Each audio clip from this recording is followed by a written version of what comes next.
The iron halo had crushed every false heir brought beneath it. That was why the dragon court made Princess Seraphine kneel. They did not call her princess, of course.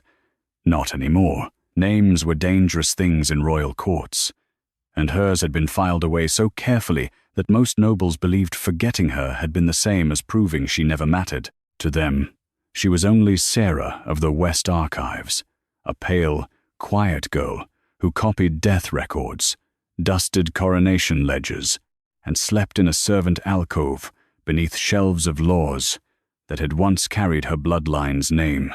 Now she knelt barefoot on the black judgment stone in the center of the crown hall, wrists bound behind her with iron thread, head forced beneath the ancient punishment relic, suspended from 3 dragon bone chains. The iron halo hung above her, like a crown made for execution. It was not beautiful.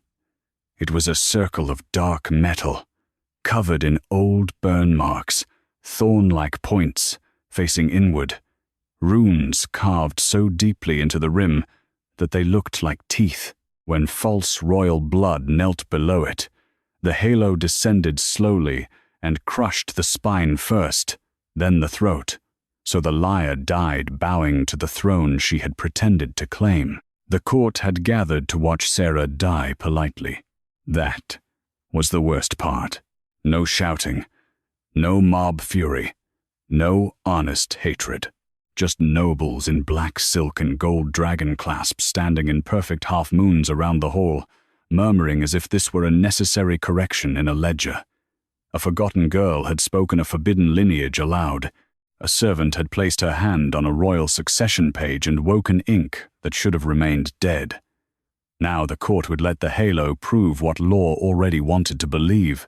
Lord Regent Malric stood beside the judgment stone in a robe of white gold wool, his grey hair combed back from a face carved by patience and control. He was Dragon King Lucien's uncle, guardian of succession rights, and the man who had raised the king after the old royal fire took half the palace. His voice carried gently. Gentleness made him more dangerous. "Seraphine Orwyn," he said, and the use of her full name struck the hall like a blade slipping between ribs. Former ward of the West Archives, accused of blood, forgery, forbidden claim-speaking, and awakening false succession, Inc. Former ward, not princess, not daughter of Queen Ismara, not child whose cradle had once been guarded by 6 dragon knights. Sarah lifted her chin as far as the iron thread allowed. "You know, that is not what I awakened." A murmur passed through the court. Malric's mouth curved faintly. "The accused speaks as though the halo has not yet been lowered. She speaks because you gag truth after ritual, not before it." The hall fell silent. Dragon King Lucien Veyr sat on the black gold throne at the far end of the chamber. He had not moved since Sarah was dragged in. He wore dark ceremonial armor and a narrow crown of iron gold that rested too tightly at his brow. He was young, powerful, and feared across the Ash Kingdoms, with black hair falling loose around a severe face and amber eyes that looked as if they had learned early that softness invited knives. His presence filled the hall without effort. And yet, Sarah had spent years in the archives, watching him sign decrees with a hand that sometimes trembled only after Malric touched the crown.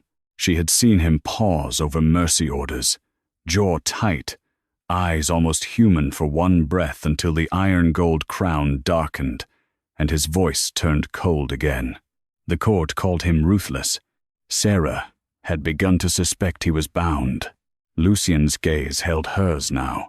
Not warm, not kind, but focused, as if he had noticed the same thing everyone else had missed.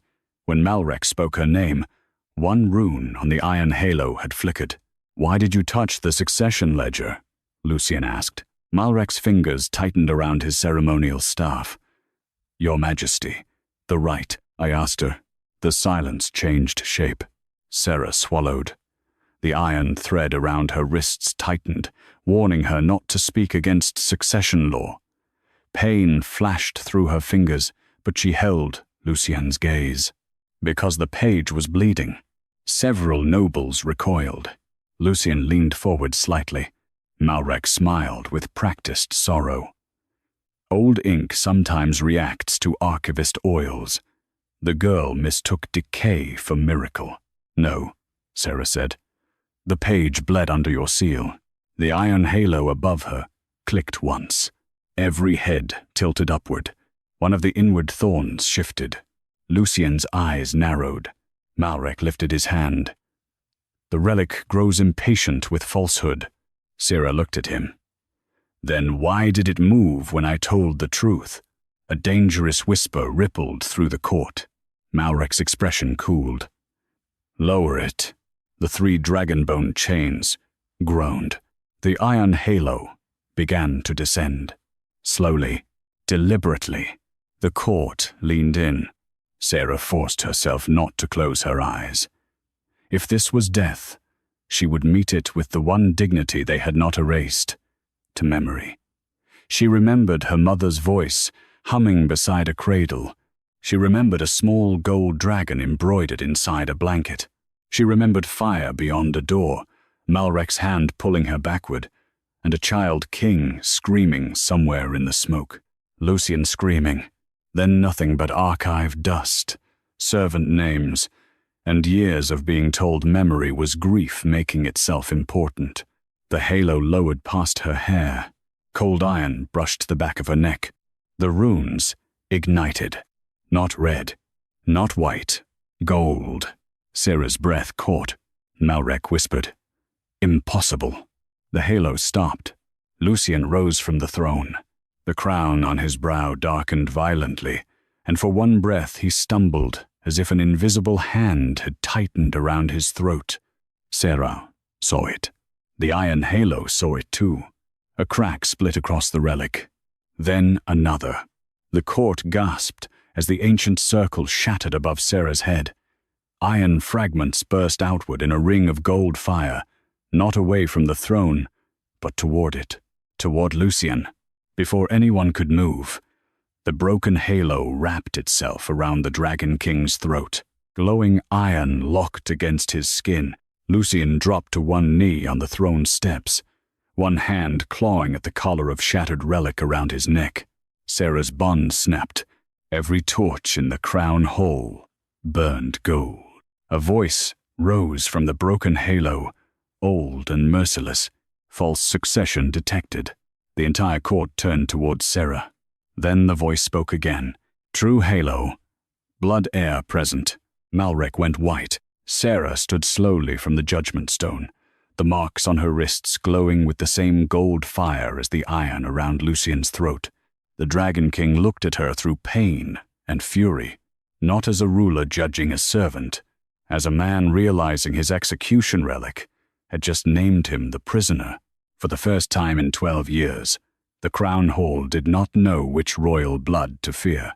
Sarah stood barefoot on the black judgment stone, with broken iron thread at her wrists and gold fire burning beneath her skin where the bonds had cut her. Above her, the 3 dragonbone chains swung empty. The iron halo, the relic that had crushed false heirs for generations, no longer hung over her head. It circled the Dragon King's throat. Lucien Veyr knelt on the throne steps, with one hand gripping the glowing iron fragments locked against his skin. The collar was not choking him like a noose. That would have been simpler. It pulsed each time the iron gold crown on his brow darkened, as if relic and crown were arguing over who truly owned his breath. False succession detected. True halo blood heir present. The words had not faded. They lived in the hall. Nobles stared from Sarah to Lucien, then to Lord Regent Malrek, as if waiting for him to rearrange reality into something survivable. Malrek recovered first. He always did. "Contain the girl," he said. No one moved. The nearest guards looked at the broken halo around the king's neck and hesitated just long enough for Lucien to notice. Pain sharpened his expression. but his voice still cut across the hall. "Stand down." The guards froze. The crown at his brow flared black. Lucien gasped. The halo tightened. Sarah felt it in her own throat.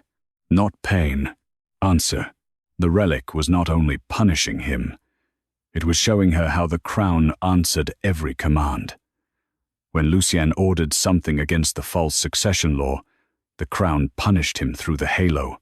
He had been ruling with a leash hidden as a crown. Malrek saw Sarah understand. His eyes cooled. "Your Majesty," he said smoothly, "the relic has been corrupted by her blood. The safest course is to remove her from the hall and cleanse the halo from your body before its judgment spreads." Lucien forced himself upright, one step at a time. "You heard what it said. I heard an ancient relic speak under forbidden interference." Sarah lifted her chin. "The halo broke before I touched it." Malrek turned toward her with a sorrowful expression so perfect it looked carved. "Child, you have spent years among old records and dead claims. I do not blame you for confusing ink with blood." The word child landed softly, too softly. Sarah had been 5 when the West Wing burned, old enough to remember her mother's hand, too young for the court to let her memory count. Every year after, Malrek's people had called her child when they wanted her small girl, when they wanted her dismissible, ward when they wanted her owned, and Sarah when they wanted her to forget Seraphine. Lucien's amber eyes flicked to her wrists. What did the succession page show? Malrek stepped in. "Majesty, the rite is unstable." Lucien did not look away from Sarah. "Answer me." The halo around his throat pulsed again, warning. Sarah swallowed. "2 bloodlines," the hall murmured. She kept going, before fear could take the words. One written in red gold ink, one written over it in black iron. The red gold line carried Queen Ismara's seal. The black iron line carried yours. Lucien's face changed at his mother's name. "Not much. Enough." "You knew Queen Ismara?" he asked. Sarah's chest tightened. "She was my mother." The hall erupted. Not into disbelief. That would have been cleaner. Into panic. A forgotten princess was dangerous. A living daughter of Queen Ismara was worse. Ismara had been the last known Halo blood queen, the line said to judge stolen crowns. Her death in the West Wing fire had given Malrek guardianship over Lucien, the orphaned boy king. Her daughter had been declared lost in the flames. Lost. Such a gentle word for erased. Malrek raised his staff. That claim was investigated and buried. Sarah looked at him. Buried is not disproven. Lucien took one step down from the throne. The halo tightened until gold light cut across his throat. He stopped. Sarah saw the rage in him then, not loud, not free, but trapped behind years of invisible command. The king wanted to move and could not. The man wanted to ask and was punished for it. The crown wanted him still. The broken halo wanted her to see that. Malrek's voice hardened. "If you come closer to her, Majesty, the relic may interpret it as submission to false blood." Lucien looked at him slowly. "You know a great deal about what it may interpret." For the first time, Malrek's silence lasted too long. The iron halo spoke again. Claim obstruction detected. The court recoiled. Sarah's wrist marks burned brighter. Gold lines appeared on the judgment stone beneath her feet, spreading outward in a circle. Not a prison. A diagram. An old succession rite drawn in light. Throne, halo, crown, witness, child. Child. Sarah stared at the symbol. A memory struck. Smoke. The West Wing burning. Her mother on her knees in a chamber lined with iron mirrors. Lucien, no older than 7, standing under a small iron crown while Malrek held his shoulders from behind. Sarah herself hidden behind a torn curtain, silent with terror. Queen Ismara crying, "Do not bind him. The throne must choose freely." Malric's younger voice answered, "The throne has chosen badly before." Then the iron halo descended not on Sera. On Lucien, the memory shattered. Sera stumbled. Lucien saw it. "What did you see?" Malric's staff struck the floor. Black iron light shot across the judgment stone, cutting through the gold diagram. Sera cried out as the marks at her wrists flared. The broken halo around Lucien's throat tightened until he dropped one hand to the stair rail. "Enough," Malric said. "The girl's blood is dragging the Crown Hall into old trauma. She is not revealing truth. She is weaponizing grief." Sera forced herself upright. "You used the halo on him." The court went still, Lucien's eyes fixed on Malric. Sera's voice shook, but did not break. "He was a child." The broken iron halo answered with a pulse of gold fire. Living seal confirmed. Lucien inhaled sharply. The crown on his brow turned black from edge to edge. For one terrible breath, Sera thought it would crush into his skull. Instead, Lucien reached up with both hands and tried to tear it off. Malric moved fast. "Do not." The crown burned. Lucien's hand smoked. He did not let go. The hall watched their Dragon King struggle not against an enemy army, not against treason, but against the crown they had feared and obeyed for years. Sera stepped off the judgment stone. The gold circle followed her. Malric turned on her. "Stay where the law placed you." Sera looked at the glowing iron at Lucien's throat, at the crown punishing him for trying to free himself, at the court that had forgotten her because forgetting made their politics easier. No, the word was small. The halo heard it like thunder. The gold diagram raced across the floor, from Sera's bare feet to the throne steps. Lucien's crown cracked once at the center. He froze. So did Malric. Sera reached the first step. Lucien looked down at her, breath rough, eyes bright with pain and warning. "If you touch the crown, it may turn on you. Then let it answer both of us." She lifted her hand. Malric shouted for the guards. This time, they moved, but the broken halo around Lucien's neck flared, and every sword in the hall bent downward as if bowing to the floor. Sera placed her glowing fingertips against the iron-gold crown. The crown hall vanished. She and Lucien stood inside a memory made of fire. The west wing burned around them. Queen Ismara knelt beneath the intact iron halo, blood on her lips, one hand reaching towards Sera behind the curtain. Young Lucien stood beside Malric, trembling, the iron-gold crown too large for his head. Malric held a blade, shaped like a halo shard. "Erase the girl," he commanded. Ismara looked at Lucien. "He is not yours to bind." Malric smiled. "No," he said, "but the throne will be." He drove the halo shard into the floor between the children. Gold light split. Sera screamed inside the memory. Young Lucien screamed too, and between them, the iron halo broke one child out of history and locked the other into the crown. The memory did not release them when the scream ended.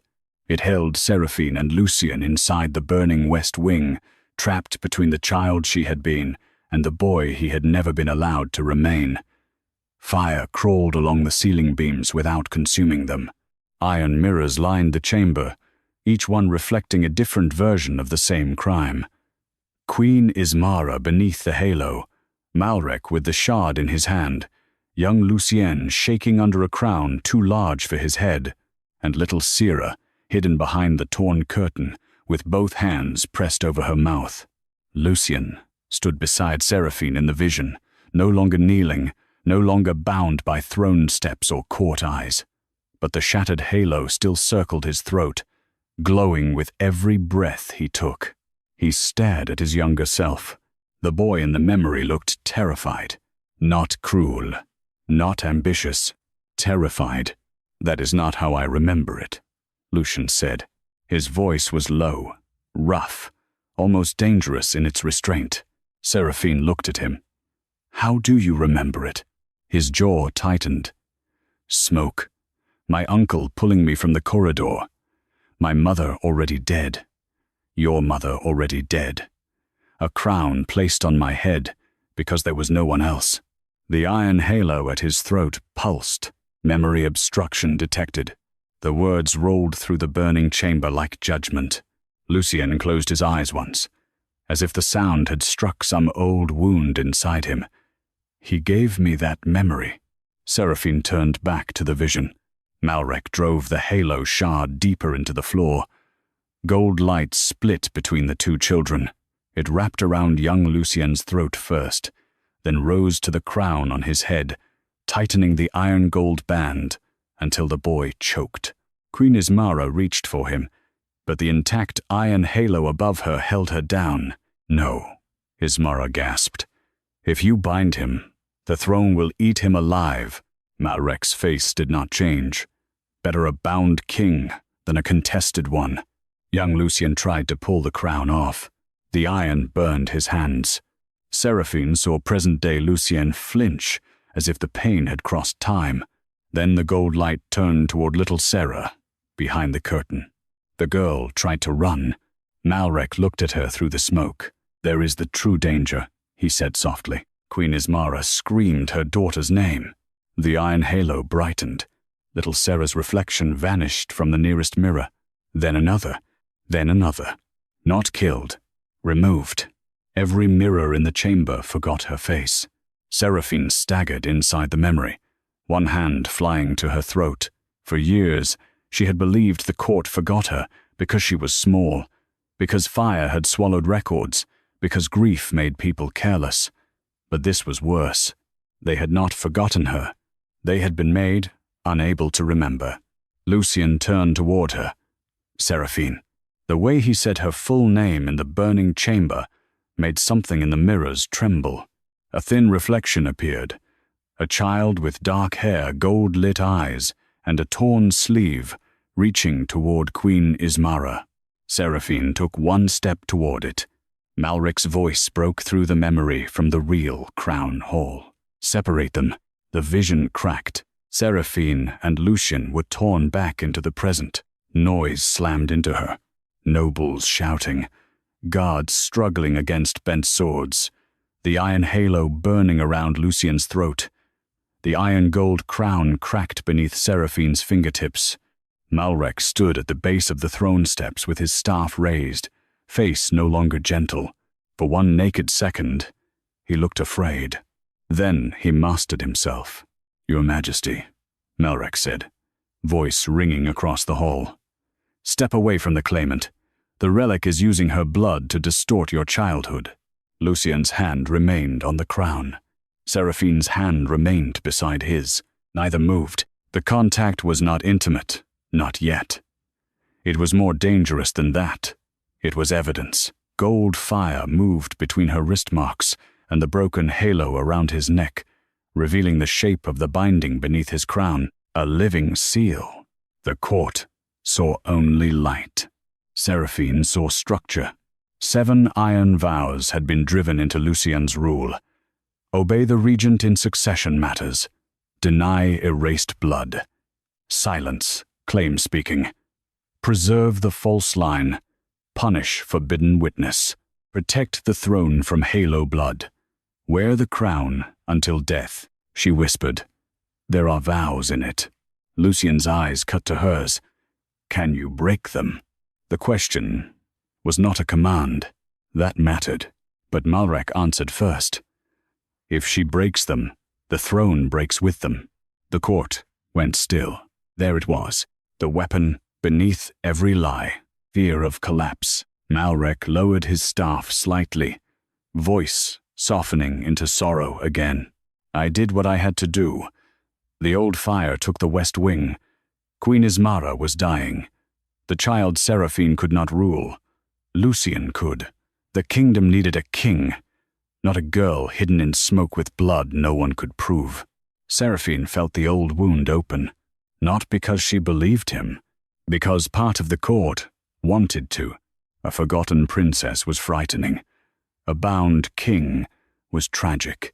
But a kingdom saved by a necessary lie, that was a story nobles could survive.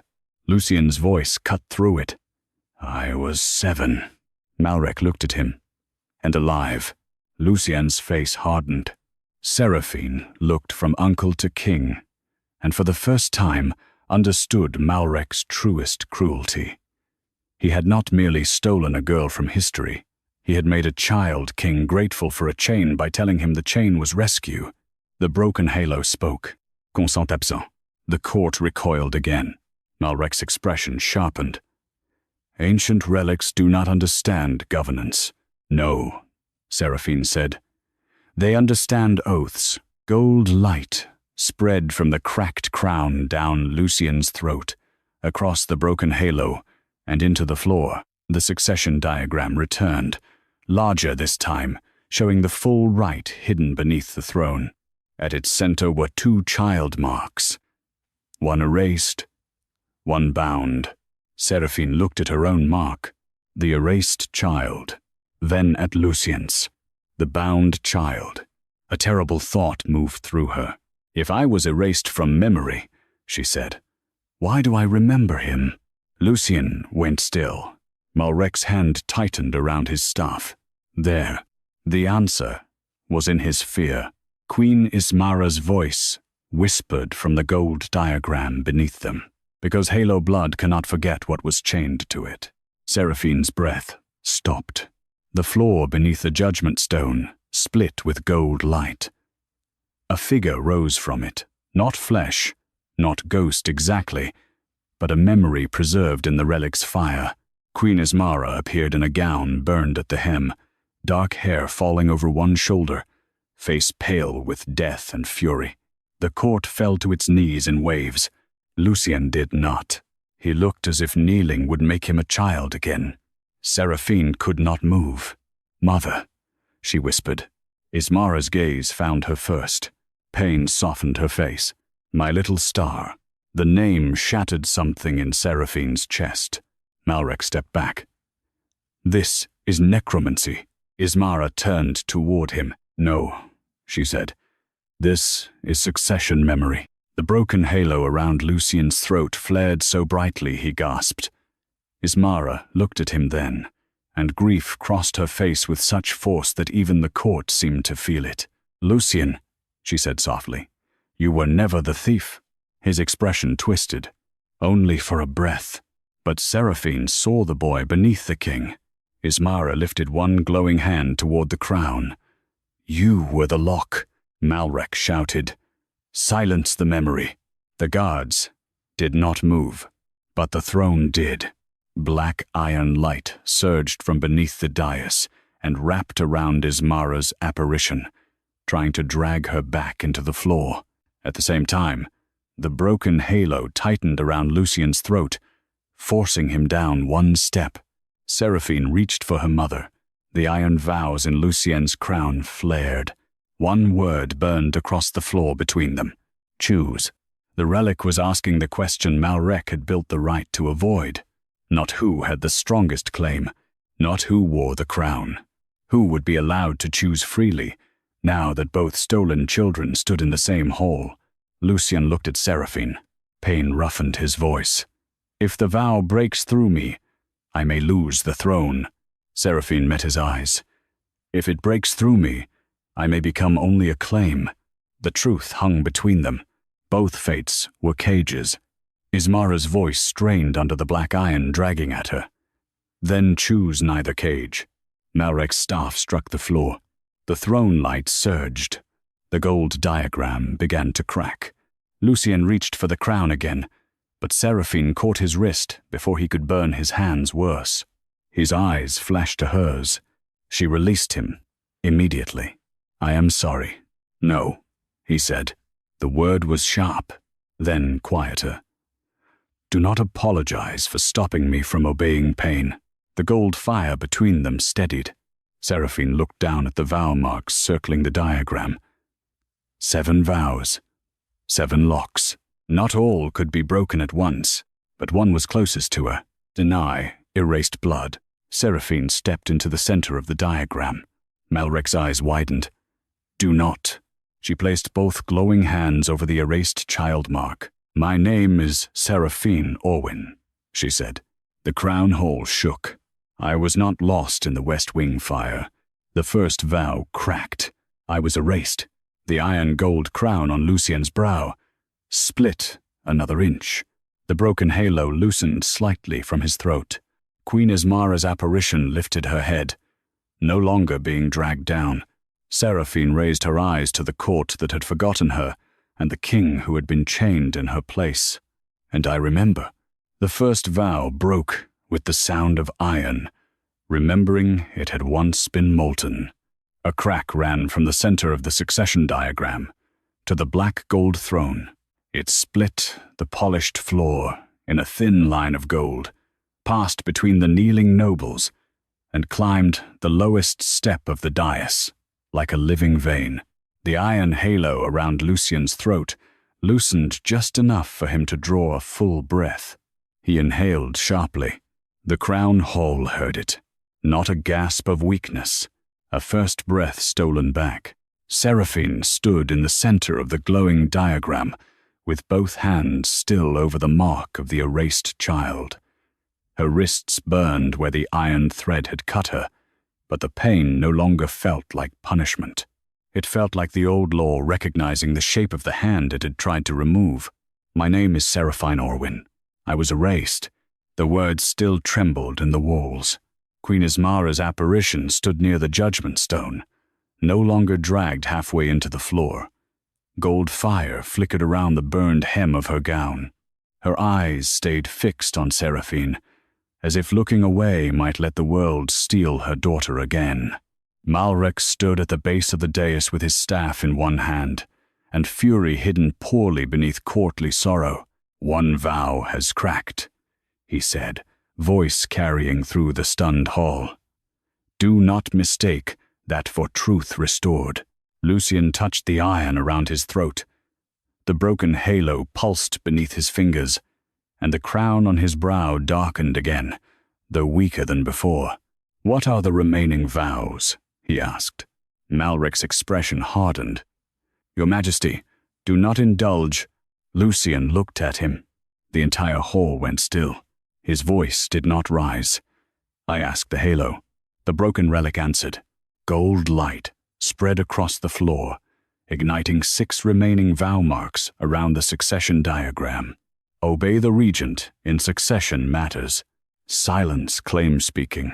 Preserve the false line. Punish forbidden witness. Protect the throne from halo blood. Wear the crown until death. Each vow burned in black iron script, edged with gold. Seraphine felt the words like hooks under her skin.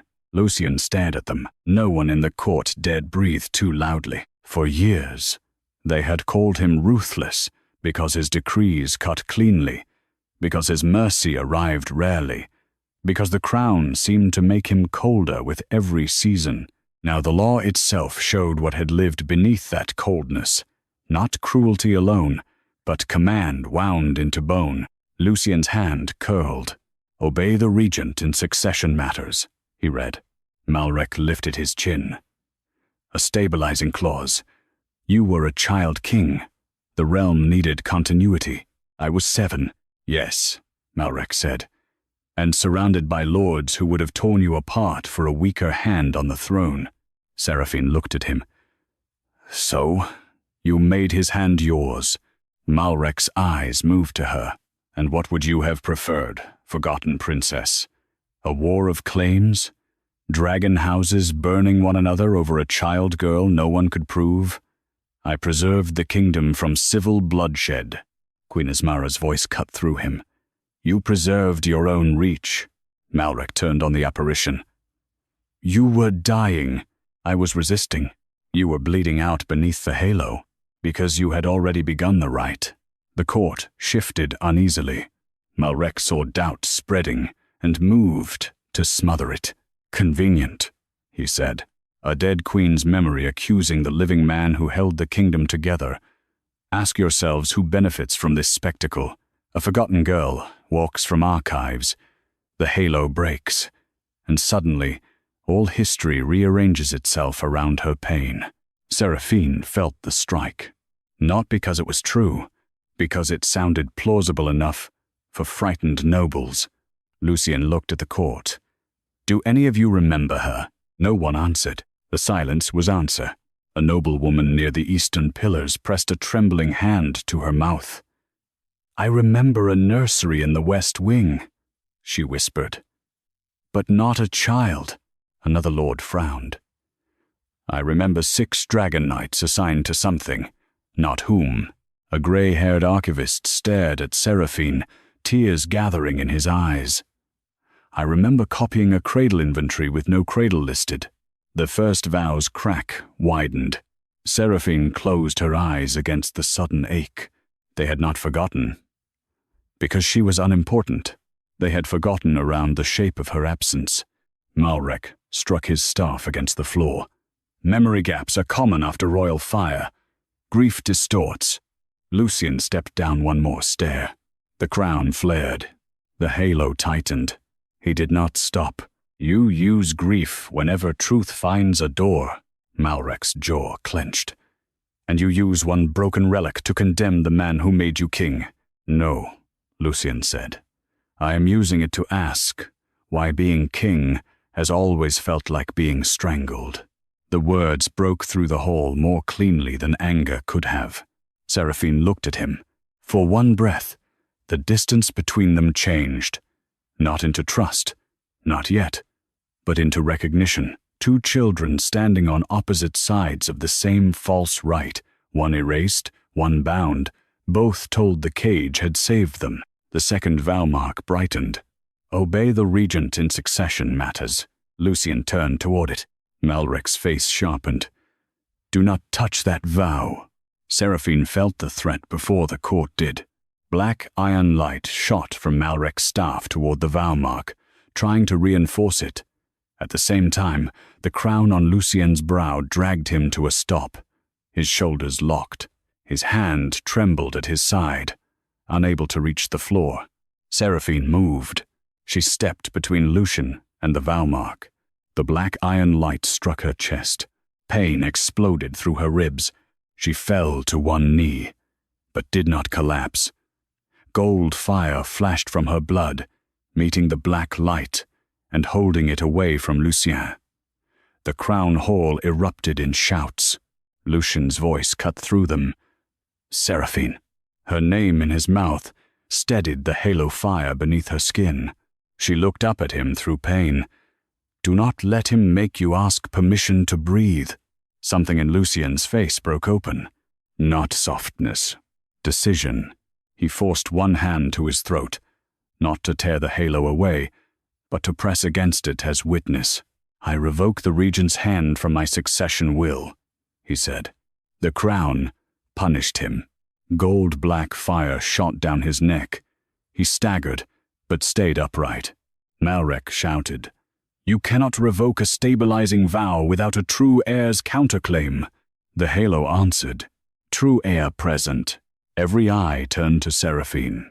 The meaning landed, like a blade. To break this vow, the court wanted her to claim what had been stolen, but if she claimed too soon, Malrek could twist her into a threat. The forgotten princess reaching for the throne. The archivist girl seduced by power. The erased child becoming exactly the Asando he had always named. Seraphine stood slowly, one hand pressed to her aching chest. "I do not claim his breath," she said. The vow mark flickered. "I do not claim his will." The gold diagram brightened.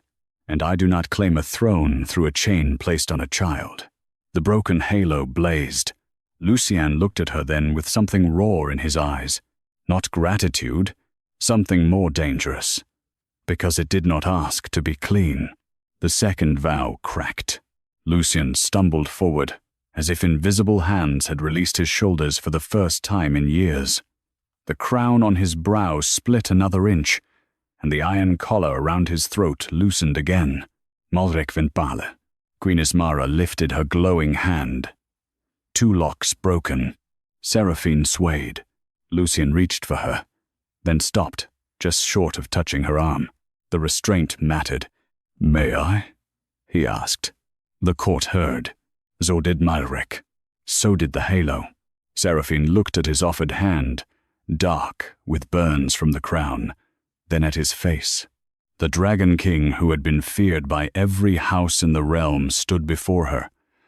Asking permission to steady the girl his court had dragged beneath an execution relic, she placed her hand in his. Gold fire moved between them, not binding, not claiming, only recognizing.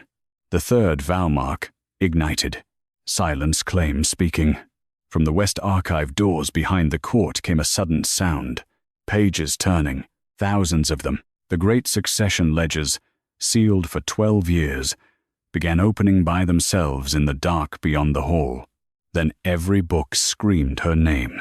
The West Archive doors burst open as if the palace itself had been holding its breath for 12 years. A storm of pages swept into the crown hall. They flew from the dark corridor beyond the throne chamber in a blizzard of parchment, vellum, torn seals, and gold-edged succession records. Some were old enough to be brown at the corners. Some were fresh enough that the ink still shone wet under torchlight. All of them turned in the air around Seraphine Orwyn, like birds that had finally remembered the sky. The court stumbled back. A nobleman lifted his arm to shield his face, and a page struck his sleeve, clinging there with gold fire. He looked down and went pale. Princess Seraphine Orwyn, West Cradle Inventory. Another page slapped against the marble near Malrek's feet. Queen Ismara's bloodline witness. Living daughter confirmed. A third spun to the throne steps and landed between Lucien and Seraphine.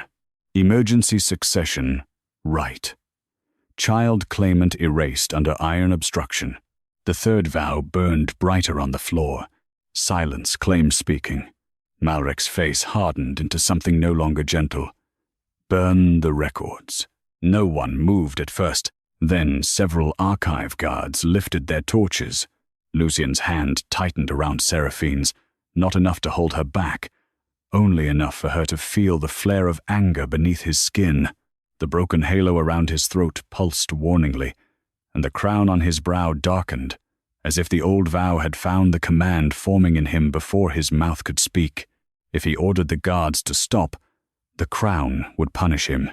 If Seraphine stayed silent, the records would burn. The court knew it too. Malrek's genius had always been this. Force every decent choice to look like rebellion, then call obedience peace. Seraphine pulled her hand gently from Lucien's. His eyes snapped to hers. She did not explain. She stepped into the storm of pages. The archive guards came forward with their torches raised. Their faces showed fear, not cruelty. Men who had been told all their lives that succession records could kill kingdoms. Men who believed burning one girl's proof might prevent a war they had been trained to imagine. Seraphine lifted both hands. The pages whirled around her. "I am not asking the records to crown me," she said. The third vow flickered. "I am asking them to speak." The torches bent away from the pages. Every flame in the hall turned gold. The first ledger opened in mid-air. Its pages flipped violently until a child's birth record appeared, written in Queen Ismara's hand. Seraphine Orwyn, first daughter of Halo blood, born beneath the Western Comet, witnessed by 6 dragon knights, protected under free succession law. The words burned above the hall for all to see. A sound moved through the nobles. Not disbelief anymore. Recognition trying to return through the places where memory had been cut. An elderly woman near the east balcony collapsed to her knees. I held her at the naming feast. Her husband stared at her. There was no feast. There was, she whispered, tears filling her eyes. There were white lilies. Queen Ismara wore a gold veil. The child would not stop, gripping the king's finger. A page flew to her and pressed gently into her hands. Witness memory restored. The third vow cracked. Malrek struck his staff against the marble. "Sentiment is not law." "No," Seraphine said.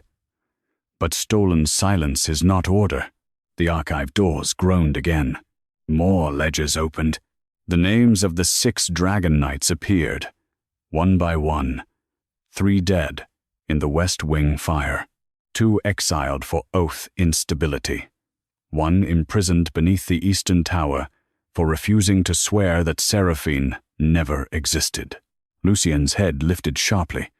1 lived? Malrek's eyes flashed.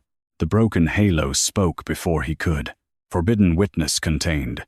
The 5th vow mark flared faintly. Punish forbidden witness. Seraphine felt the direction of it like a cold hook, pulling toward the eastern side of the palace. Someone still alive. Someone who remembered. Malrek moved fast. Seal the east passage. This time, Lucien did speak. No. The crown punished him instantly. Black gold fire tightened around his brow. The halo clamped at his throat. He nearly dropped, but Seraphine caught his arm before he fell. The hall saw it. The forgotten princess holding the Dragon King upright, while his own crown punished him for refusing his uncle. Lucien's breath came rough. Do not let him reach the witness. Malrek's voice turned sharp. You are being compromised by a false claimant. Lucien looked at him through pain. Then why does the crown hurt only when I disobey you? Silence hit the hall. No answer came, only the pages turning. Seraphine looked at the 3rd vow, burning beneath her feet. Silence claimed speaking. She understood now. This vow did not only silence her, it silenced every mouth that might shape her claim into truth. Records, witnesses, memories, even Lucien, when he came too close to asking the right questions. A claim was not a crown. A claim was a voice saying, I was here, and Malrek had built a kingdom around, making sure no one could say that for her. Seraphine faced the court. I am Seraphine Orwyn, she said again, louder this time. Daughter of Queen Ismara, forgotten by force, erased by right, not dead in the West Wing fire. The 3rd vow split across the floor, but it did not break fully. A black iron hook shot from the vow mark and wrapped around her throat. Seraphine gasped. Lucien reached for her. The crown dragged him back. Malrek's face regained its calm. A claim must be witnessed by living oath, not merely relic and paper. The iron hook tightened. The court watched. Horrified but frozen, Seraphine clawed at her throat. No blood came. The hook was law, not metal, and law did not need to pierce skin to choke. Queen Ismara's apparition flickered. The knight, she said. Find the knight. The Eastern Tower. The forbidden witness. Lucien forced himself upright, his hands shaking with the effort of resisting the crown. Who is imprisoned there? He demanded. Malrek did not answer. A page flew from the archive storm and hovered before the throne, trembling as if afraid to reveal its own ink. Sir Davonmar, 6th Cradle Knight of Princess Seraphine Orwyn. The name struck the hall. An old guard near the west pillars made a broken sound. Davonmar died in exile. No, Seraphine rasped around the hook. He was hidden. The vow tightened. Lucien stepped down another stair. The crown burned his brow. He did not stop. Bring him. Malrek lifted his staff. No prisoner leaves the Eastern Tower without regent seal. The 2nd vow, already cracked, flared angrily beneath Lucien's feet. Obey the regent in succession matters. Lucien looked at Seraphine, choking under the 3rd vow, then at the court, then at the storm of records circling them. His voice came low. I revoked your hand from my succession will. The 2nd vow shattered completely. The sound threw Malrek back a step. The iron halo loosened again from Lucien's throat. The 3rd vow hook around Seraphine flickered. Lucien turned to the guards, and this time the crown did not stop him. Bring Sir Davonmar from the Eastern Tower. The guards hesitated only once. Then they ran. Malrek's face went cold, too cold. Seraphine saw the next strike before it happened. He did not attack Lucien. He did not attack her. He turned his staff toward the eastern passage and whispered a command older than the court's current laws. Silence the witness permanently. The fifth vow ignited. Punish forbidden witness. From somewhere deep in the palace came a distant scream. Seraphine tore against the hook at her throat, gold fire flashing under her skin. Lucien moved at the same time. The court blurred as they both ran toward the eastern doors, the storm of records following behind them like 1,000 wings. Malrek's voice rang after them. If you save the witness, the throne will know you chose the forgotten girl over the kingdom. Lucien did not look back. Seraphine could barely breathe, but she heard him answer, "No." Gold fire lit the floor beneath his steps. I chose truth before it dies again. The eastern passage had not been opened during a royal session in 12 years. Its doors were made of black cedar, bound in iron gold, carved with sleeping dragons whose mouths had been sealed shut by thin strips of crown metal. As Lucien and Seraphine ran toward them, the storm of freed records followed in a violent rush, pages scraping the air like wings sharpened by truth. Behind them, the crown hall erupted into confusion. Nobles shouted. Guards split between orders. Malrek's voice rose above them all, calm again now that he had chosen his next cruelty. "Stop them before the witness destabilizes the throne." But the guards nearest the eastern passage hesitated. They had seen the iron halo break. They had seen the crown choke its king. They had seen Seraphine's name burn across records. No living hand could have forged. Hesitation was enough. Lucien reached the eastern doors first. The broken halo still circled his throat, glowing with each rough breath. Seraphine came beside him, one hand at her own throat, where the black iron hook of the third vow still tightened whenever she tried to speak too much of her claim. The doors did not open. The fifth vow burned across their sealed mouths. Punish. Forbidden witness. A scream came again from somewhere beyond them, older this time, weaker. Sir Davenmar. Seraphine had not heard that name since memory returned in fragments, but the sound of him dying behind a sealed door struck a place in her deeper than recognition. 6 dragon knights had guarded her cradle. 6 men and women had sworn before Queen Ismara that her blood would not be traded for politics. One had lived, because Malrek had needed one witness, alive enough to silence again. Lucien placed both burned hands against the doors. The crown on his brow darkened. The doors did not move. "Open," he commanded. The vow answered by tightening the halo around his throat. Lucien choked but held his ground. Seraphine saw the mechanism now. The eastern passage was sealed, not by stone, but by the same obedience that had bound Lucien since childhood. The crown could command armies, sign executions, raise taxes, and end rebellions, but it could not open a door behind which his uncle had hidden the truth. Because the false succession had defined truth as threat, Seraphine stepped beside him. "Let me." Lucien looked down at her, breath ragged. "The vow is already choking you. It is choking me because the witness can confirm my name." Her voice scraped against the invisible hook. "That means he is still alive." Lucien's jaw tightened. He moved aside, not because he wanted to, because he had learned, in pain, that protecting her could not mean standing in every doorway before her. Seraphine pressed her glowing wrists to the sealed mouths of the carved dragons. The wood was cold. Then it became burning hot. The doors showed her a memory. Sir Davenmar, younger, broad-shouldered, with dark hair braided in a knight's worn knot, carrying a small girl wrapped in a smoke-dark blanket through a hidden archive stair. Fire raged behind him. Queen Ismara's voice followed from the crown hall. "If I fall, keep her name alive." Then Malrek's soldiers cornered him. Daven did not beg. He held the child tighter. Malrek stepped from the smoke and said, "Give me the girl, and I will let you die as a loyal knight." Daven answered, "A loyal knight does not hand a princess to the man erasing her.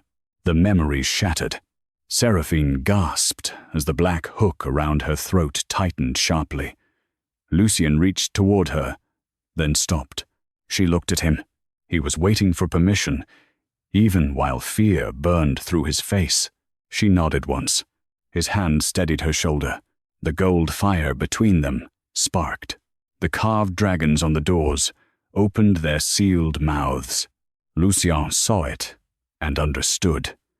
He did not command this time. He spoke as witness.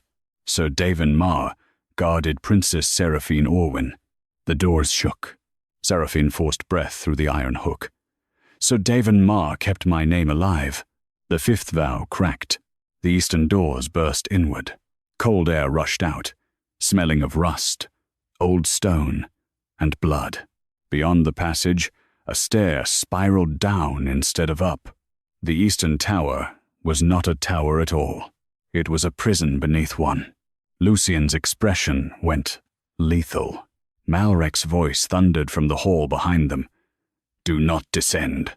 The crown on Lucien's brow flickered, trying to make the command law. For the first time, it failed. Lucien stepped into the stairwell. Seraphine followed. The records streamed after them, gold-lit pages brushing the walls and revealing hidden marks as they descended. Tally lines carved into stone, old blood beneath whitewash, names scratched out and rewritten as treasoners, madmen, oath-breakers. Every step showed another person punished for remembering.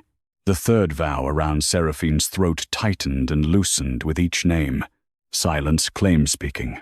She understood then that it had been fed for years by more than her erasure. Every person who almost spoke her name had strengthened the vow when silenced. Every forged record, every missing cradle note, every witness punished, had become another strand around her throat. At the bottom of the stair waited an iron door. Unlike the eastern passage above, this one was not decorated.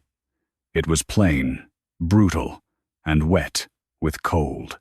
Behind it, someone breathed with difficulty. Lucien touched the lock. It burned him. He did not pull away. "Open," he said. The lock hissed. Seraphine placed her hand over his. Together, gold light passed from her wrist marks into the lock, then from the broken halo at his throat into the hinges. The door opened with a scream of old metal. The cell beyond was narrow. A man hung from the wall by iron bands around his wrists and chest. His hair was white now, his body thin, his skin marked with old burns in the shape of halo runes. One eye was clouded. The other opened slowly at the light. Sir Daven Mar had aged in darkness, but when he saw Seraphine, he began to weep, not loudly, not weakly, as if his body had forgotten how to make room for relief. "My princess," he whispered. The black hook around Seraphine's throat snapped. She fell to her knees. Air rushed into her lungs with such force she sobbed once before she could stop herself. The third vow shattered behind them in the stairwell. Silence claim-speaking broke, and with it, every page in the palace archives spoke her name at once. Seraphine Orwyn. Seraphine Orwyn. Seraphine Orwyn. Lucien caught the wall, the halo around his throat, blazing so brightly it cast his shadow across the cell. Daven's one clear eye moved to him. The old knight's face changed. Not hatred. Recognition. "Little king," he rasped. Lucien froze. Daven's voice trembled. "You tried to pull the crown off." Lucien said nothing. "You cried when they took her." Seraphine looked at Lucien. His face had gone still, in the way of men who had no defense against a truth too old to fight. Daven coughed, and blood darkened his lips. "Malrek told you she burned. Told you Queen Ismara chose you. Told you the halo crowned you freely." Lucien's voice came rough. "What happened?" Daven lifted his chained hands as far as the iron allowed. "Your uncle made you the lock, made her the absence, made the throne a prison, and called it succession." The cell walls ignited with gold. The fourth vow mark appeared between them. Preserve the false line. From above, Malric's footsteps echoed down the stair. Slow, certain. He had followed them. Davon's eyes widened. You must break the line before he reaches the cell. Seraphine stood, still shaking. How? Davon looked at the broken halo around Lucien's throat, then at the burn marks on Seraphine's wrists. The false line holds because the bound king and erased heir stand apart. Lucien's gaze sharpened. And if we stand together? Davon's lips trembled. Then the throne must hear both. Malric's shadow appeared at the stairwell mouth. His staff glowed with black iron light. You should have let the old man die with his loyalty, he said. Lucien turned slowly. Seraphine stepped beside him. For once, neither stood in front of the other. Davon smiled through blood. Yes, he whispered. Like that. The fourth vow ignited beneath their feet. Preserve the false line. Malric raised his staff. Lucien took Seraphine's hand before the vow could drive them apart. This time, he did not ask. This time, she held on first. Together, they spoke. The line was false. The prison shook. Above them, in the crown hall, the black gold throne cracked down the center. The crack in the throne reached the prison before the sound did. A line of gold fire split the floor beneath Lucien and Seraphine's joined hands, running through the old cell, like a vein cut open after 12 years of silence. The fourth vow burned between their feet, black iron script twisting, as if trying to rewrite itself before the truth could settle. Preserve the false line. The words shook. Malric stood at the mouth of the prison stair, with his staff lifted, gray hair silvered by the gold light, face no longer gentle, no longer sorrowful, no longer pretending to be anything but the man who had built a kingdom out of controlled memory. Behind Lucien and Seraphine, Sir Davon Mar hung from the wall, breathing shallowly, blood at his lips, one clouded eye closed, and the clear one fixed on them with fierce hope. The line was false, Lucien said again. This time, his voice did not tremble. The broken halo around his throat tightened hard enough to cut a line of blood beneath his jaw. Seraphine felt the answer in her own wrists, the burn marks lighting with halo fire. The vow did not want the statement spoken by both of them. A bound king alone could be punished. An erased princess alone could be dismissed. Together, they became something the false succession had never been designed to survive. Witness and will, claim and consent. Malric descended one step. You think saying it makes it so? Lucien looked at him. No. Seraphine's hand tightened around his. Lucien continued.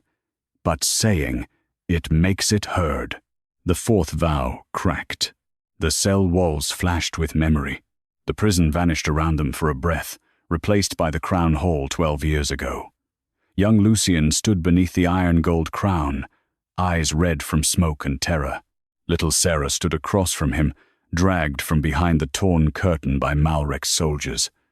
Queen Ismara knelt beneath the iron halo, bleeding, still trying to rise. Malric held both children in the center of the succession diagram. The kingdom cannot survive 2 children, he said. Queen Ismara lifted her head. Then, let the throne wait. Malric's mouth hardened. Thrones do not wait. Men fill them. He turned young Lucien toward the throne and placed one hand on the boy's shoulder. Then he turned little Sarah toward the archives and pressed the halo shard to her brow. One will rule, he said. One will vanish. The line will hold. Young Lucien screamed as the crown burned into him. Little Sarah screamed as the mirrors forgot her. The vision shattered. Seraphine staggered. But Lucien's hand steadied her. Malric's voice cut through the prison. And yet the realm survived. Sir Davon rasped from the wall. The realm survived because everyone who remembered paid for it. Malric's eyes snapped to him. You should be grateful you were left alive. Davin gave a broken laugh. Alive is not the same as spared. The fourth vow trembled again. Seraphine looked at the old knight, the man who had carried her from fire, the man who had spent 12 years in darkness because he would not swear her into non-existence. Sir Davin Mar witnessed Princess Seraphine Orwyn, she said. Gold light flared. Lucien turned toward the vow. Sir Davin Mar witnessed Lucien Veyr bound under a crown without consent. The broken halo blazed. Davin lifted his head as far as the iron bands allowed. His voice was almost gone, but it carried. I witnessed both. The fourth vow shattered. The impact threw Malrek against the stair wall. Black iron light burst from his staff and scattered into the air like ash. Above them, the distant roar of the crown hall grew louder as the throne cracked further under the weight of the broken line. Lucien doubled over, one hand at his throat. The halo loosened again. For the first time, 2 iron fragments fell from his neck and struck the floor. Seraphine bent toward him. Lucien. He breathed through the pain, then looked up at her.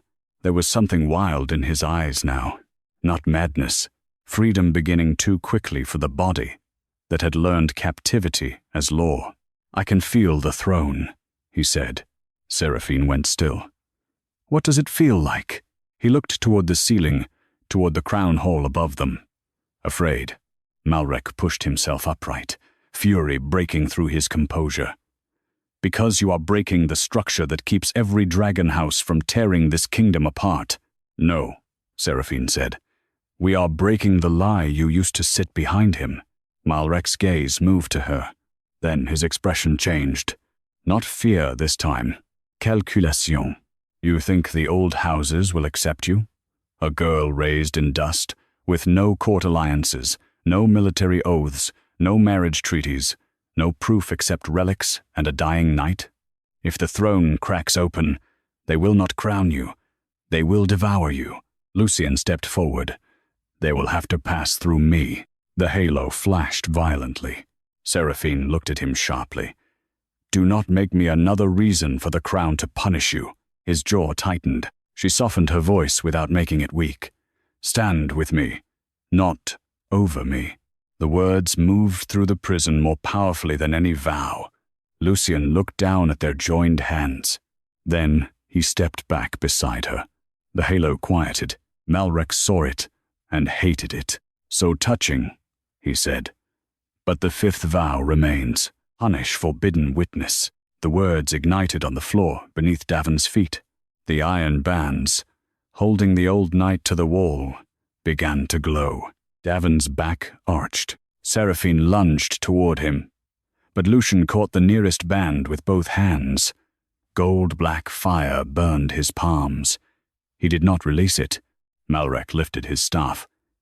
Every false succession must have a witness buried beneath it. That is how kingdoms stay peaceful. Seraphine grabbed the second iron band. Halo fire shot through her wrists and up her arms, but she held on. Davin gasped. Do not waste the break on me. You are not waste, Seraphine said. The fifth vow tightened. Punish forbidden witness. The cell showed another memory. Davin refusing to sign a false death record. Davin being dragged beneath the eastern tower. Malrek ordering his name erased from night rolls. Every year, once a year, Malrek entering the cell and asking, Will you swear she died? Every year, Davin answering, Princess Seraphine lives. The vow had fed on that punishment for 12 years. Lucien saw it all. His voice dropped into something colder than rage. You came here every year? Malrek's face did not change. Loyalty must be tested. Seraphine looked at him. No. Cruelty likes anniversaries. The fifth vow cracked. Davin laughed once, then coughed blood. Seraphine leaned closer to the iron band and spoke through pain. Sir Davin Mar is not forbidden witness. Lucien's burned hands tightened on the first band. He is royal witness. The cell shook. Seraphine's voice strengthened. "He is cradle witness." Lucien looked at Davin. "He is crown witness." Davin's clear eye filled with tears. "And I am tired," he whispered. "But I am not false." The iron band split. Davin fell forward. Lucien caught his weight on one side. Seraphine caught the other. The old knight was lighter than a loyal man should have been, after carrying a name for 12 years. The fifth vow shattered. Above them, in the crown hall, every sealed witness record opened. Names poured down the prison stair in gold light. Exiled knights, silenced nurses, dead archivists, bribed priests, vanished ladies, in waiting, servants who had remembered a cradle and been dismissed for madness. The palace itself seemed to inhale around them. Malrek stared at the falling names. For the first time, he looked old. Then the sixth vow ignited. Protect the throne from halo blood. The gold light died. The prison door slammed shut behind Malrek, not trapping him out, trapping all of them in. The walls began to move inward, slowly, stone grinding against stone. Davin sagged between them. "That vow is different." Lucien looked at the closing walls. "How?" Davin's voice shook. "It will kill everyone in the chamber before it lets halo blood reach the throne." Seraphine felt the vow turn toward her, like a beast scenting blood. Malrek stepped away from the moving wall, staff glowing. "You see? Even the old law understands what she is." Lucien's gold fire rose. The halo tightened. Seraphine touched his arm. "No." He looked at her. She turned toward the sixth vow burning across the floor. Protect the throne from halo blood. All her life, the court had treated her blood as an inconvenience. Then as a threat. Now as a weapon. If she tried to break this vow by force, Malrek would win the story, even if he lost the room. She stepped forward alone. Lucien's hand tightened once, then released her. Trust, she realized, sometimes sounded like letting go. Seraphine placed her palm over the glowing words. "I am halo blood," she said. The walls stopped for one breath. "But I do not come to devour the throne." Gold light spread beneath her fingers. "I come to judge what devoured us." The sixth vow screamed. The prison floor split open beneath her, and from below rose the true shape of the throne, not a seat of gold and dragon bone, but a black iron cage built around a child's crown. Beneath the prison floor, the kingdom's crown had been hidden inside a cage. Seraphine stared down through the split stone as black iron bars rose from the depths, carrying with them the true shape of the throne's oldest secret. It was not grand. It was not gilded. It was not the magnificent seat the dragon court bowed before in the crown hall above. It was a small child's crown, trapped inside a cage of iron ribs. The crown was no larger than both of Seraphine's hands together, delicate and cruelly bright, made of gold so pale it almost looked like bone. Around it, black iron bars bent inward, as if the cage had been built not to protect the crown from the world, but to keep the crown from breathing. Lucien stood behind her, the broken halo still at his throat, Sir Davin Marr sagging between him and the cell wall. Malrek watched from the other side of the chamber, staff in hand, his face lit by the glow rising from the cage below. For the first time, Seraphine saw something like reverence in his eyes. Not love, possession. "The first crown," he whispered. The sixth vow burned under Seraphine's palm. "Protect the throne from halo blood." The words had not lied. They had only hidden the object of their fear. The vow was not protecting the throne from her because she wanted it. It was protecting the cage from the blood that could open it. Seraphine looked at the tiny crown. Whose was it? Queen Ismara's apparition appeared in the gold light beside her, pale and flickering, but stronger than before. "The first free heirs." Lucien's jaw tightened. "Free heir?" Ismara looked at him with sorrow. Before kings were sealed by crowns, the throne asked the heir once, only once, "Do you accept the burden freely?" If the child said no, the throne waited. Davin lifted his head weakly. That law ended when regents learned waiting made children harder to use. Malrek's gaze snapped to him. "Careful, old man." Davin smiled through blood. "I have been careful for 12 years. It did not make you less guilty." The cage below pulsed. Seraphine felt it answer her heartbeat. A memory opened, not violently this time, but like a door unlatched from the inside. She saw a chamber older than the crown hall, lit by dragonfire and winter sun. A child stood before the first crown, no more than 8, trembling in a white robe. Around the child waited lords, priests, and dragon knights. The crown asked its question in gold flame.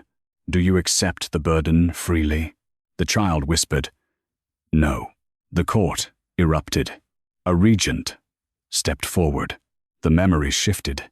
Iron bars formed around the crown. The question was buried. From then on, children were no longer asked. They were crowned before they could refuse, bound before they could understand, and praised for obedience after their terror had been renamed duty. Seraphine staggered back from the vision. Lucien's face had gone still. He understood. The small crown in the cage was not only the first heir's crown, it was the last place in the kingdom where royal consent had survived. Malrek stepped toward the cage. "Do not romanticize weakness. A throne cannot wait for children to feel ready. Kingdoms burn while heirs tremble." Seraphine turned to him. "Kingdoms also burn, when frightened children become weapons for men like you." The 6th vow screamed beneath her hand. The prison walls moved inward again, grinding stone against stone. Lucien shifted Davin's weight carefully, then stepped beside Seraphine. "How do we open it?" Malrek laughed once. "You do not." The black iron cage rose higher through the split floor until it stood between them all. The first crown glowed inside, pale gold and impossibly fragile. Malrek lifted his staff. The 6th vow was designed for this exact moment. Halo blood may reveal stolen crowns. It may judge false succession, but it may not touch the first crown without the chamber killing every witness around it. Seraphine looked at the closing walls. Lucien, Davin, Ismara's memory, even Malrek. The vow would crush them all rather than let her open the cage. That was how old law defended itself. By turning truth into mass death and calling the survivors irresponsible if they dared continue. Lucien saw the calculation in her face. "No," he said. She looked at him. His throat still bled where the halo fragments had cut him. His hands were burned. His crown was cracked. He had lost vow after vow, memory after memory, certainty after certainty. And still, when he looked at her, he was not asking her to save him. He was warning her not to become a sacrifice disguised as answer. Seraphine's voice softened. "I am not trying to die for a crown." "Good," he said roughly. "Because I am done being ruled by dead children and beautiful excuses." Malrek's expression hardened. "Then you are done being king." Lucien looked at him. "Maybe." The word struck the prison harder than any spell. Malrek froze. Seraphine stared at Lucien. Even the moving walls paused. Lucien stepped toward the iron cage. If the throne only survives by binding children, erasing heirs, and choking every free choice before it can be spoken, then maybe the throne deserves to fear what comes next. The halo around his throat flared. The 7th vow, still unbroken in the crown hall above, answered from far away. "Wear the crown until death." The cracked crown on Lucien's brow tightened so suddenly he dropped to one knee. Seraphine moved toward him, but he lifted one hand. "Do not break your body against my vow." His voice was strained, but clear. He looked at the cage, then at Seraphine. "What did your mother say?" Seraphine's throat tightened. "Choose neither cage." Lucien nodded once. Then, slowly, he removed his hands from the crown. He stopped fighting it. The vow tightened. Blood slipped from beneath the iron gold band at his brow. Malrek smiled faintly. At last, Lucien's eyes lifted. "Not to Malrek, to the first crown. I do not accept a crown that requires my death to leave it." The seventh vow cracked in the distance. The broken halo blazed around his throat. Malrek's smile vanished. Lucien's voice roughened. "I do not accept a throne that calls consent weakness." The first crown inside the cage pulsed. "And I do not accept rule as a prison, simply because my uncle named it duty." The seventh vow shattered. The iron gold crown on Lucien's brow broke in half. It fell from his head and struck the prison floor with a sound so small Seraphine almost could not believe it had held so much power. Lucien collapsed forward. Seraphine caught him. This time, there was no hesitation, no question, no court to misread the gesture. He was falling, and she refused to let him strike stone. The broken halo around his throat unlocked. Fragment by fragment, it fell away. Lucien breathed, not like a king, like a man returned to his own body. The sixth vow screamed again, furious now, ownerless and wounded. The walls surged inward, faster than before. Malrek staggered back. "You fool. Without the crown, the cage will not recognize authority." Seraphine held Lucien upright with one arm and looked at the first crown. "Then it will recognize choice." She reached through the black iron bars. The cage burned her skin. Lucien gripped her wrist, not to stop her, but to steady her. Davon, barely standing, placed his bloodied hand on Lucien's shoulder. Queen Ismara's apparition lifted both hands toward the cage. Seraphine touched the first crown. The prison vanished into gold light. A child's voice filled the chamber. "Do you accept the burden freely?" The question did not go to Lucien alone. It did not go to Seraphine alone. It spread through the palace, through the crown hall, through every noble house that had benefited from a bound king and an erased princess, through every witness who had stayed silent because survival had seemed wiser. Seraphine answered first. "I do not accept a burden built on erasure." Lucien answered beside her. "I do not accept a burden built on chains." The cage cracked. Ismara's voice followed. "Then let the throne wait until truth can stand without a child beneath it." The black iron cage burst open. The first crown rose into the air, bright and free for the first time in generations. The prison wall stopped moving. Malrek stared up at it, face pale with horror. "No." The first crown turned toward him, not with eyes, with judgment. Every false succession seal Malrek had hidden inside the palace ignited at once, writing themselves across the walls, the floor, the records, the throne above, and finally across his own hands. Erased heir, bound king, silenced witness, false line, forbidden memory, stolen consent. Malrek dropped his staff. The first crown spoke one final word. Regent. Malrek's title became a sentence before anyone in the prison understood what the first crown had done. Gold light slammed through the chamber. It struck the old regent in the chest, drove him backward against the iron wall, and spread across his robes in branching lines of fire. Not burning cloth, not burning flesh, burning record. Every vow he had hidden inside Lucien's crown, every order he had buried beneath succession law, every name he had erased for the sake of a clean throne, began writing itself across him. Malrek clawed at the glowing words. No. The first crown hovered above the broken cage, small and bright and terrible, no longer trapped behind black iron. Its light did not look like power made for ruling. It looked like a question that had survived centuries of men trying to bury it. "Do you accept the burden freely?" Seraphine stood beneath that question, with Lucien leaning against her shoulder, his broken crown at their feet, the iron halo fragments scattered around him like teeth pulled from an old beast. Sir David Marr sagged near the wall, barely standing, while Queen Ismara's memory burned gold behind them, hands lifted as if holding the prison open by will alone. Malrek's staff rolled across the floor. He reached for it. The first crown turned. The staff cracked in half.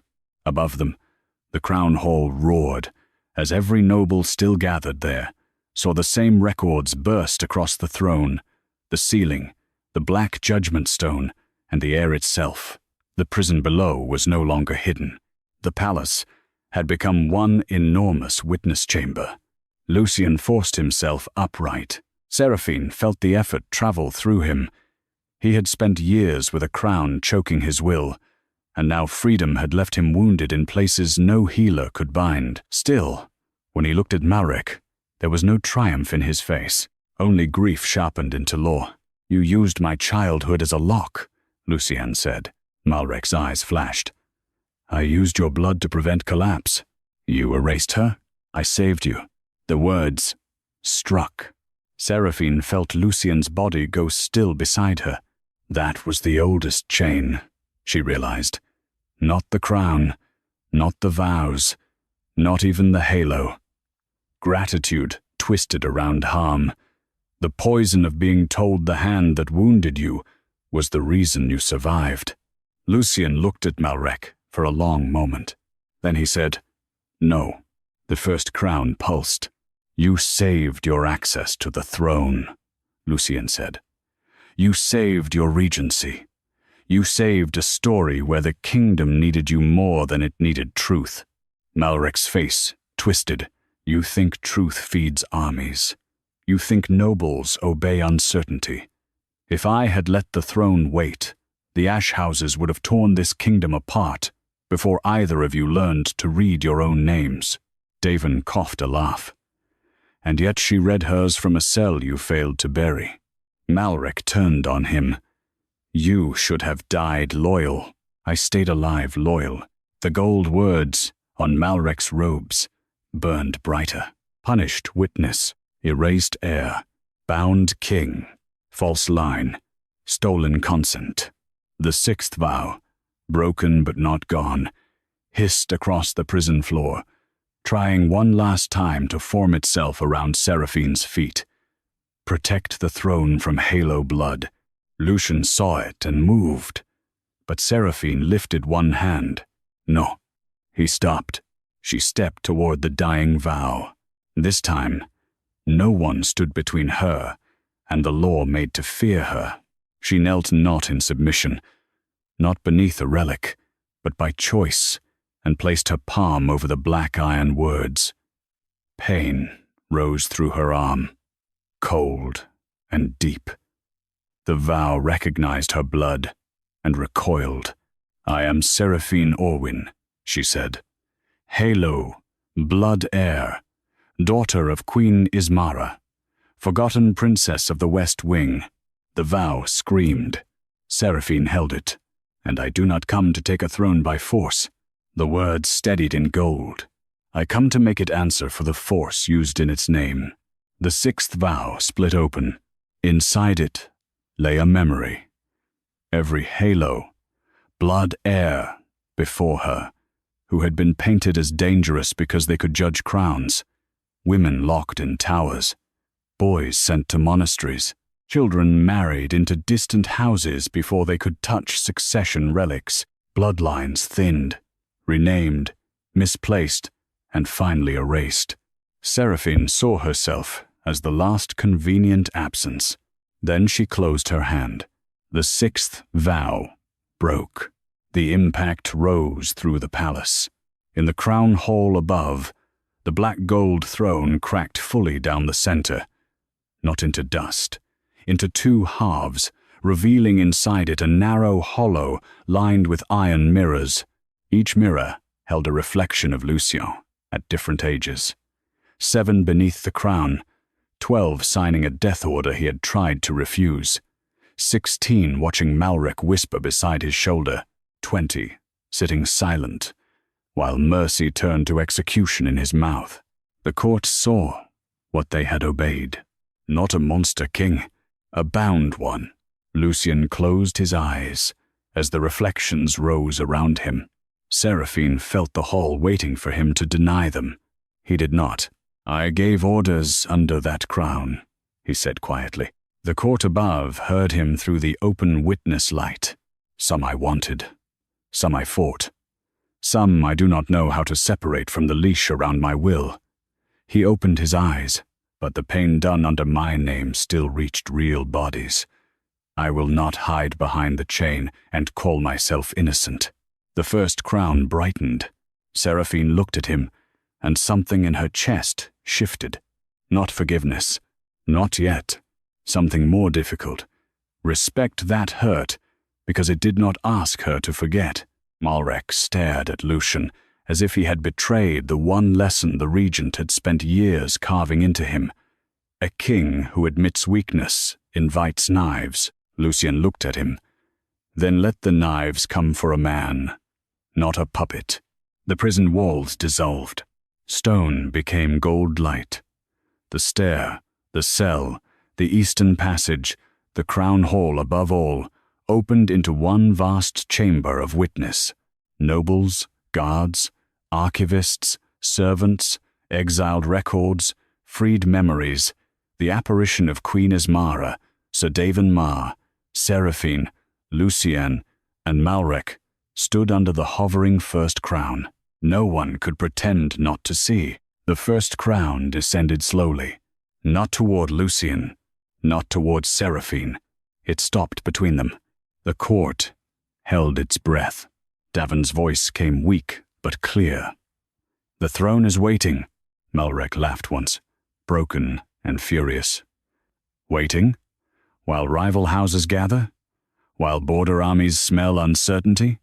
While a forgotten girl and an uncrowned king debate feelings beneath a relic?" Seraphine turned toward the court. "He is still doing it," she said.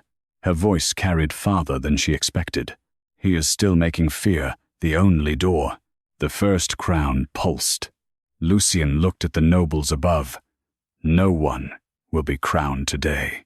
The hall erupted.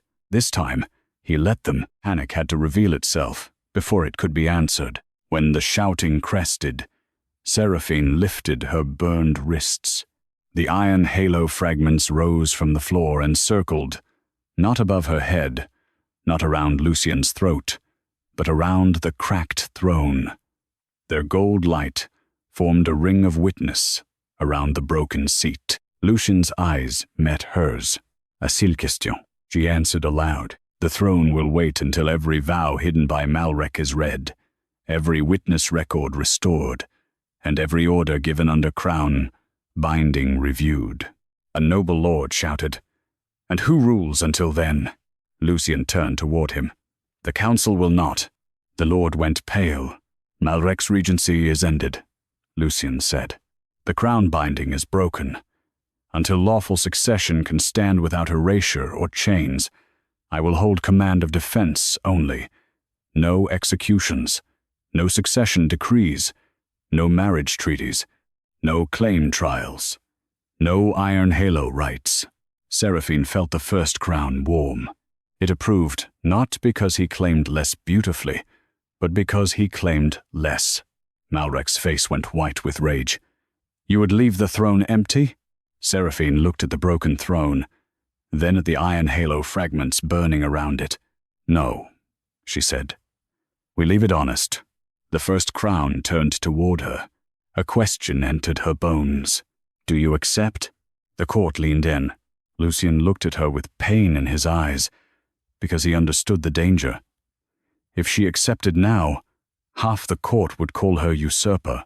If she refused, others would say she had no courage to hold what was hers. Every answer had teeth. Seraphine stepped back from the crown.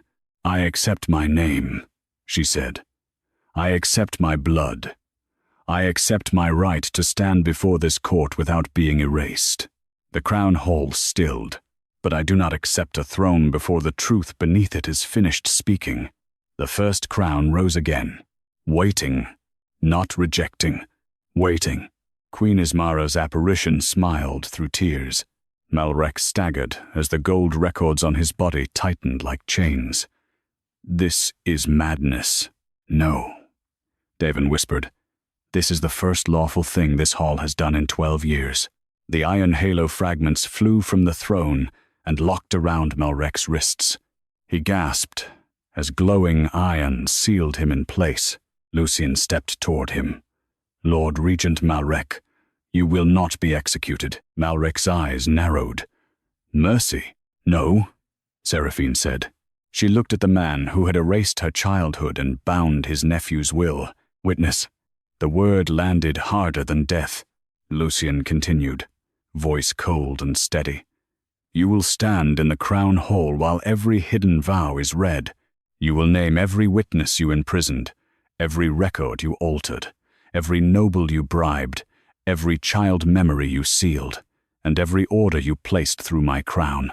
If you lie, the halo will tighten." The iron around Malrek's wrists glowed. He looked at Seraphine then, hatred stripped of elegance. "You will regret letting me live." Seraphine met his gaze. "I already know what your power looks like," she said. "Now the kingdom will watch it shrink." The first crown flashed. The judgment was accepted. At last, the gold light softened. Sir Davin Mar collapsed, and Seraphine turned toward him at once. Lucien caught the old knight before he hit the floor. Together, they lowered him gently to the ground beneath the open witness light. Davin looked from Lucien to Seraphine, his breath thin but peaceful. "She has her name," he whispered. Lucien answered quietly, "Because you carried it." Davin's eyes filled. Seraphine took the old knight's scarred hand. "You do not have to carry it alone anymore."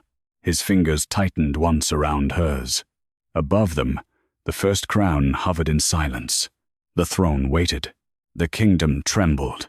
And for the first time since the West Wing burned, Seraphine Orwyn was not a rumor, a record, a threat, or an absence. She was present. Dawn reached the crown hall through windows no one had opened. It entered slowly, pale and cold, touching the broken throne first. The black gold seat stood split down the center, its hidden iron mirrors exposed like ribs inside a wounded beast. Around it hovered the fragments of the iron halo, no longer shaped for execution, no longer locked around Lucien's throat, no longer waiting above Seraphine's spine. They circled the throne in a slow ring of gold fire, keeping witness over what had been done in its name. No one in the hall had slept. Not the nobles standing in torn clusters beneath the dragon banners, not the guards who had brought prisoner after prisoner from the eastern cells, not the archivists kneeling among mountains of opened records, not Lord Regent Malrek, whose wrists remained bound by glowing halo fragments as hidden vows wrote themselves across the air before him, and not Seraphine Orwyn. She stood near the judgment stone where she had been forced to kneel the day before, her bare feet still marked by black dust, her wrists bandaged where iron thread had cut her skin. Gold light no longer blazed beneath her flesh. It rested there, quiet but awake, like a flame that had learned it did not need to shout to survive. Across the hall, Lucien Veyr stood crownless before the broken throne.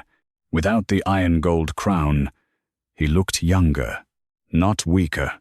Younger, in the devastating way of someone finally seen without the weapon placed on his head as a child.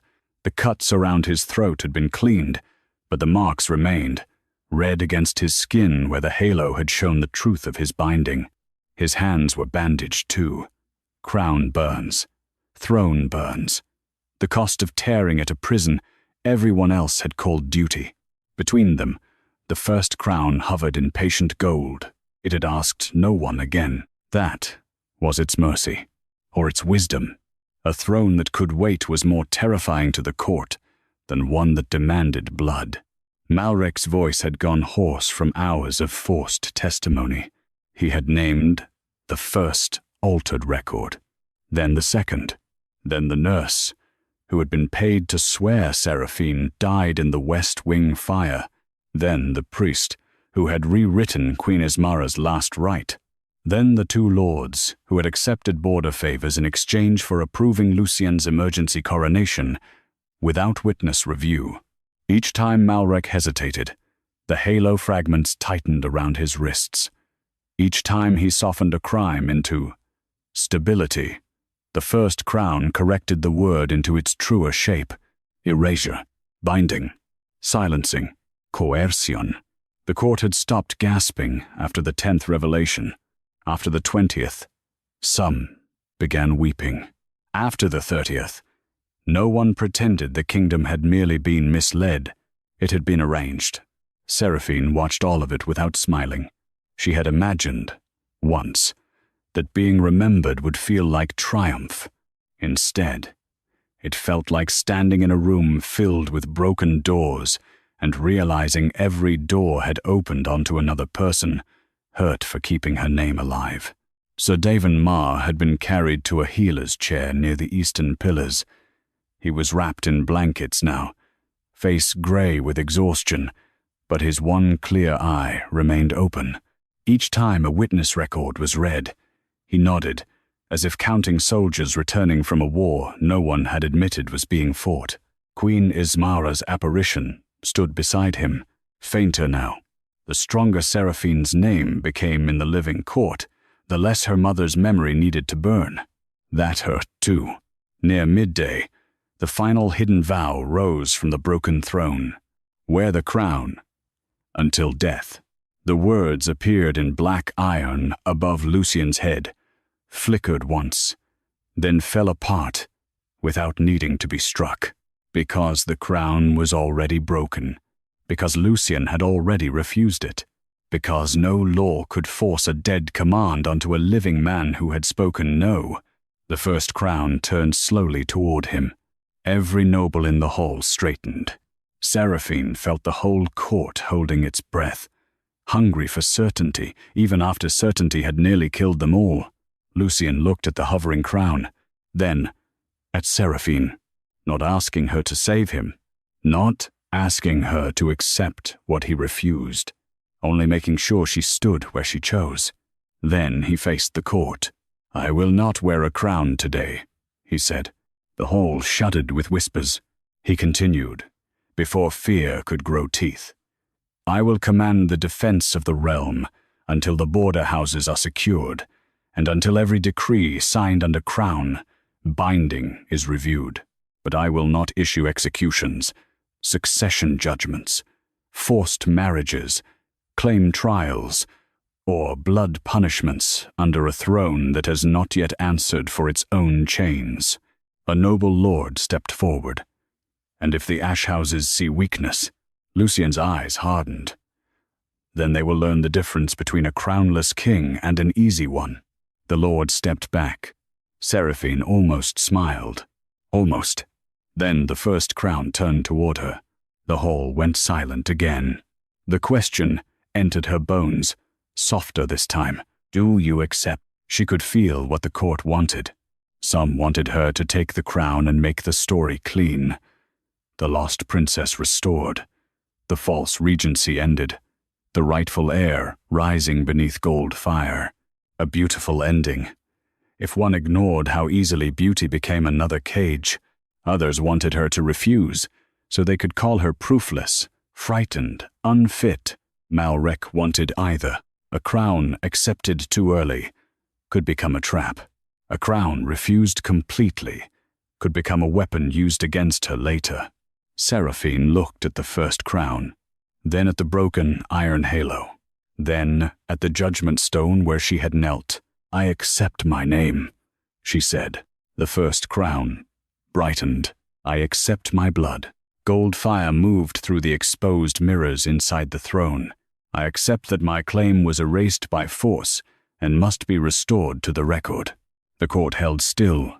"But I do not accept coronation before every witness is heard, every sealed record opened, and every law built from Malrek's binding right broken in public." Malrek gave a bitter laugh. "Afraid to rule?" Seraphine turned toward him. "No," she said. unwilling to become another answer forced before the question is free. The first crown rose higher. Accepted, not crowned. Accepted. A sound moved through the hall, deep and strange. Not cheers, not obedience. Something harder for nobles to manage. Recognition. Lucien looked at her, and for the first time since the halo broke, the corner of his mouth softened. Not into happiness, not yet. Into respect no court could give or take. Malric saw it and hated it more than any sentence.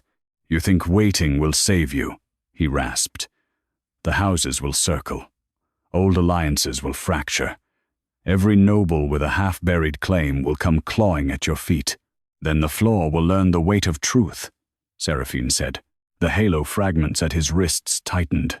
Lucien stepped forward. "Lord Regent Malric Veyr, your regency is ended. Your titles are stripped pending full witness judgment. You will remain alive because death would make you simple, and what you built was not simple." Malric's eyes narrowed. Lucien's voice stayed cold. "You will stand in this hall each day, while the restored records are read. You will answer every witness. You will name every accomplice. You will watch every person you erased return to the law. If you lie, the halo will mark it. If you refuse, it will tighten. If you attempt to silence another witness, the first crown will judge you without my mercy." For the first time, Malric did not answer, because the first crown had turned toward him, and even he knew better than to argue with the question he had spent his life burying. By sunset, the first public decree was written, not by Lucien alone, not by Seraphine alone, by the witness court under Queen Ismara's restored memory, Sir Davin Mar's testimony, the reopened succession ledgers, and the first crown's waiting light. The Iron Halo punishment rite was abolished. Every claim trial conducted under Malric's regency would be reopened. Every prisoner named as Oath Unstable after the West Wing fire would be found. Every royal child henceforth would be asked, before any crown touched their head, whether they accepted the burden freely. The final line was Seraphine's. "No throne shall be protected by erasure." When she wrote it, the first crown lowered once not onto her head, but toward the page, sealing the decree in gold. That night, the crown hall emptied slowly. Nobles left shaken. Guards left quieter than they had entered. Archivists remained, weeping over records that had begun rewriting themselves correctly. Sir Davin slept at last beneath a healer's watch, one hand resting on the restored cradle ledger, as if afraid it might vanish again. Queen Ismara's apparition waited until Seraphine approached. Her light was thin now. "Will you leave?" Seraphine whispered, though she already knew. Ismara touched her daughter's cheek with fingers made of gold warmth and memory. "I was preserved to keep the truth from dying. You are alive. The truth no longer needs to wear my grief." Seraphine's eyes burned. "I missed you, before I remembered you." Ismara's smile broke. "I loved you after they made the world forget you." Then she looked past Seraphine to Lucien, who stood at a respectful distance beneath the broken banners. "And you," Ismara said. Lucien bowed his head, not like a king, like a boy finally standing before the woman who had tried to save him. "I am sorry," he said. "For what was done to you?" Ismara asked gently. "For what was done through me." The queen's memory softened. "Then spend your life making through you mean something different." Lucien's throat moved. "I will try." "No," she said. "You will choose." Trying is what people say when they want mercy before work. For the first time, Seraphine heard Lucien give a quiet breath that almost resembled a laugh. It was small, painful, human. "I will choose," he said. Ismara faded with the last gold of sunset, leaving behind only warmth on Seraphine's cheek and a single white gold thread resting in her palm. Afterward, the hall was almost empty. The broken throne stood behind them. The first crown hovered above it, waiting. Seraphine stood on the judgment stone again, not because anyone placed her there, but because she wanted to feel the difference between being forced to kneel and choosing where to stand. Lucien approached slowly. "You may leave the palace," he said. She looked at him. The words were familiar in shape, but not in voice. No dismissal, no test, no command hidden as generosity. "And if I stay until every erased name is restored," she asked, "then I will ask what you need, not what the throne needs. No, not what your broken crown needs. No, not what the kingdom fears I might become." His amber eyes held hers. "No." Seraphine looked toward the first crown, then at the iron halo fragments resting harmlessly around the broken throne. "I will stay until the records are restored," she said. "After that, I choose again." Lucien bowed his head. "After that, you choose again." A quiet stretched between them, not empty, full. He lifted one burned hand, stopping before it reached hers. This time she met him halfway. Their fingers touched lightly, no vow igniting, no crown tightening, no relic claiming the shape of what passed between them. Gold fire warmed beneath their joined hands. Not as command, not as succession, not as debt, as beginning. Behind them, the first crown dimmed to a patient glow. For 12 years, the crown hall had smelled of iron, smoke, and polished lies. That night, with the throne broken open and the forgotten princess standing unchained beside the crownless king, the hall smelled like rain on cooling metal.